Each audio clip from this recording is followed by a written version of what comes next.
channels. Jeff reiterated the federal government's commitments to help expand access to the vaccine, boost vaccine confidence, and help states with their unique needs in this vaccination effort. Zeke, why don't you kick us off? Thanks, Jen. First, the President's COVID speech this afternoon. Do you have a preview of what he's expected to say? What should the American public expect to hear from him?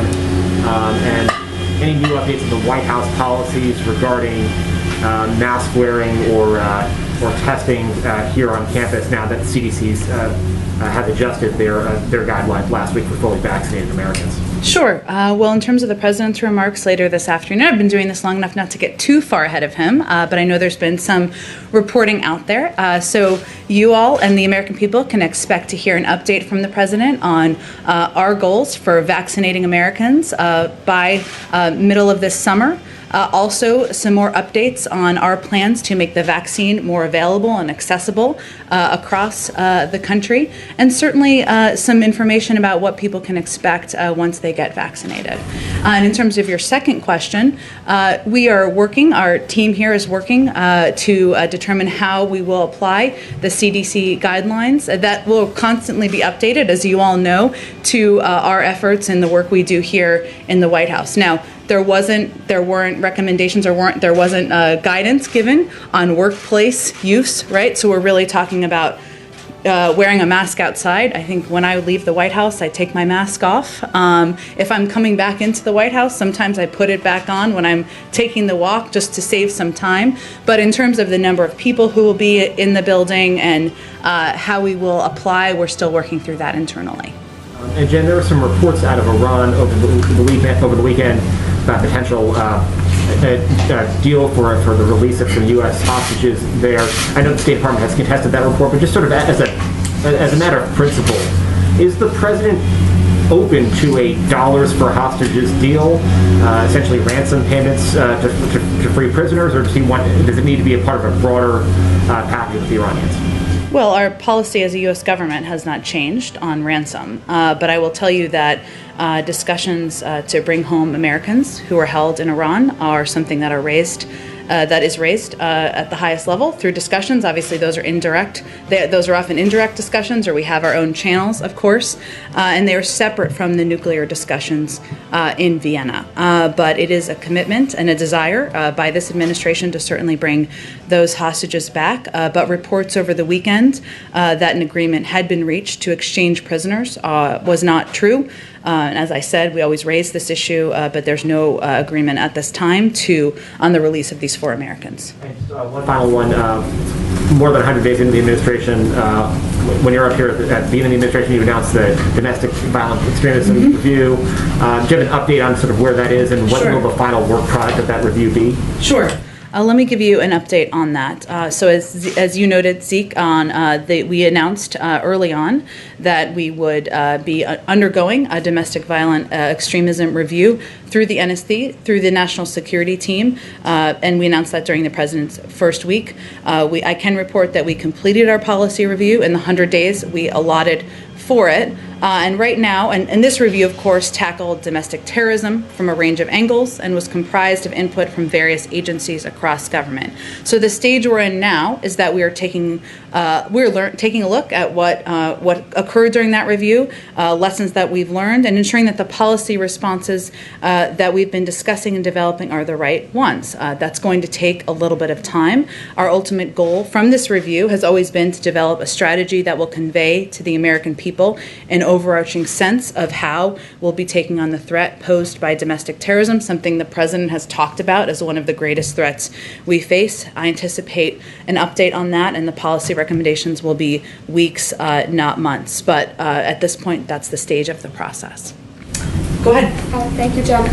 Just about Secretary Blinken's comments yesterday about Russia, the G7. He said that the United States wants a more stable and predictable relationship with Russia. Secretary Blinken? Just to make sure. Okay. I think you said Secretary Clinton, or that's what I heard. But okay. Secretary Blinken. And I was wondering, what does Russia really have to do to make that happen? Considering the Navalny situation, considering the Russian aggression at the Ukrainian border, how do you have a stable and predictable relationship? Well, our relationship with Russia includes us voicing concerns where we have them, taking actions and putting consequences in place when actions warrant, as we have in the treatment of Alexei Navalny, as we did in reaction to the engagement or the hacking of our own election here in the United States. At the same time, we do think there are areas where we can continue to work together on. This is how historically, national security relationships and diplomatic relationships have worked around the world. So I think what we are sending a message of is that we are not looking to escalate the relationship in terms of rhetoric or actions. Of course, we reserve the right to put in place consequences should their actions warrant, and we want to have a stable relationship where we will work together in areas where it is constructive, as there might be an opportunity as it relates to the Iran negotiations, as an example. And we will continue to voice concerns as we have them. And one on sharing IP data, because the administration seems to be under increasing pressure to share IP data from doctors and even some global leaders. But Dr. Fauci recently joined industry during a television interview to say that that is perhaps not the best way to get shots in arms. And I was just wondering what the official White House view is on that.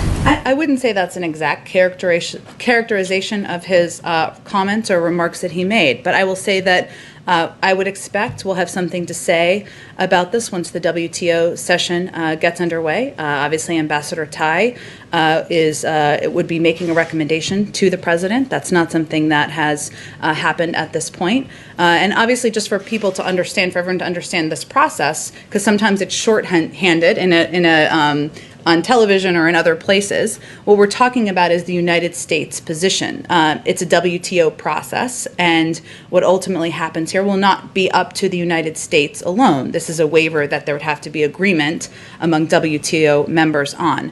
I think what I saw Dr. Fauci's comments speak to as well, which is certainly our position, is that our objective is to save lives by producing as much supply as possible and getting shots in arms around the world in the most effective way. And we're determining what the right steps are to do exactly that. Okay, thank you. And one last one on India. I know I've been asking you constantly about that, but it's obviously really important.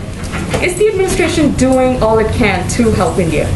Well, let me give you an update, and I know we've provided a few of those, but I don't think we've done a substantive one here on what has happened or what the recent shipments have been. So 6 air shipments funded by USAID have departed the United States, 5 of which have already arrived in India. These flights include health supplies, oxygen supplies, N95 masks, rapid diagnostic tests, and medicine. And these are a lot of the components that the Indian government has expressed a vital need for. More flights are on the way, with total assistance expected to exceed $100 million. At the request of the government of India, USAID provided these urgently needed supplies to the Indian Red Cross to ensure they reach those most in need as quickly as possible. In terms of oxygen support, which, as you all know, is a big component of what they need right now, we're talking about oxygen cylinders. So USAID delivered approximately 1,500 cylinders that will remain in India and can repeatedly be refilled at local supply centers, with more plane loads to come.